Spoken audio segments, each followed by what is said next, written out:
ഈ കൈ കെട്ടുന്നതിൻ്റെ രൂപം കൂടി നമ്മളൊന്ന് ഇപ്പോൾ സാന്ദർഭികമായിട്ടൊന്ന് ഉണർത്താം.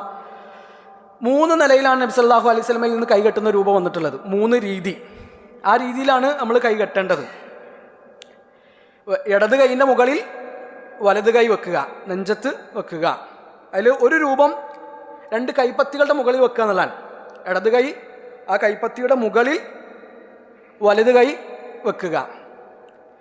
രണ്ടാമത്തെ ഒരു രൂപം ഈ ഭാഗം ഉണ്ടല്ലോ, ഈ കണക്ഷൻ, ഇവിടെ എന്ത് ചെയ്യുക, ഇങ്ങനെ കൈ വെച്ചിട്ട് ബാക്കി ഭാഗം ഇവിടെ വരുന്ന കുറച്ച് ഭാഗം കൈപ്പത്തിമേലായിരിക്കും, കുറച്ച് ഭാഗം ഈ കൈത്തണ്ടയിലായിരിക്കും. ഇതാണ് രണ്ടാമത്തെ രൂപം. മൂന്നാമത്തെ രൂപം ഇതാ ഇങ്ങനെ വെച്ചിട്ട് ഇങ്ങനെ പിടിക്കുക, വലത് കൈ കൊണ്ട് ഇടത് കൈ പിടിക്കുക. ഈ 3 രൂപമാണ് എന്ത് ചെയ്തിട്ടുള്ളത്, കൈ കൊട്ടുന്ന വിഷയത്തിൽ വന്നിട്ടുള്ളത്. ചില ആൾക്കാർ ഇങ്ങനെ കൈ കെട്ടുന്നതാണ്, അല്ലെങ്കിൽ ഇങ്ങനെ മുട്ടുകൈമലൊക്കെ കൈ വെക്കുന്നതാണ്. ആ രീതിയൊന്നും എന്തല്ല, ശരിയല്ല. ഈ 3 രീതിയിലാണ് നമ്മൾ കൈ കെട്ടേണ്ടത്. ചില ആൾക്കാർ എന്ത് ചെയ്യും, ഇങ്ങനെ ഇടതു ഭാഗത്തേക്ക്, അതെന്താ വെച്ചാൽ ഇവിടെ കൽബാണ്, കൽബിൻ്റെ മുകളിൽ കൈ വരണം എന്നുള്ള നിലക്കാണ് അങ്ങനെ ചെയ്യുന്നത്.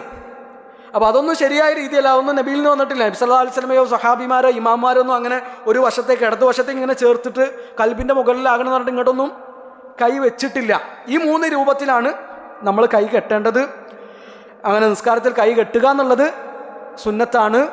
ഭൂരിഭാഗം പണ്ഡിതന്മാരുടെ കൈകൾ സുന്നത്താണ്. തക്ബീറത്തുൽ ഇഹ്റാം ചൊല്ലുക എന്നുള്ളത് എന്താണ്, റുക്നാൻ. കൈ വെക്കുക, ഇനി കെട്ടുക എന്നുള്ളത് അങ്ങനെ പിടിക്കലുണ്ടല്ലോ, കൈ വെക്കുക.